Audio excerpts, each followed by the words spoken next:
Pulutan namin yan, ha? Pre, pulutan yan, oo.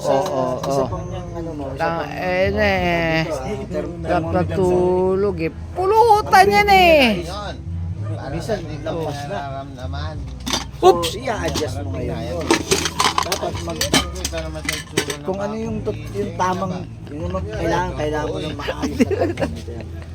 Kahit ano pa yung nasa digital na yan, kahit sabi mo 40 pa yan, basta yung init sa loob, tama at madedetect. Kasi yung parang nangyari lang doon sa yung digital na thermostat na yun, parang timer lang ng pagpatay at pagsindi ng ilaw.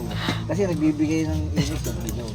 So kailangan talaga yung thermometer mo, yun talaga. Ako nga, dalawa yung thermometer ko sa loob. Isang digital, isang Ano ba gamit ng thermometer mo?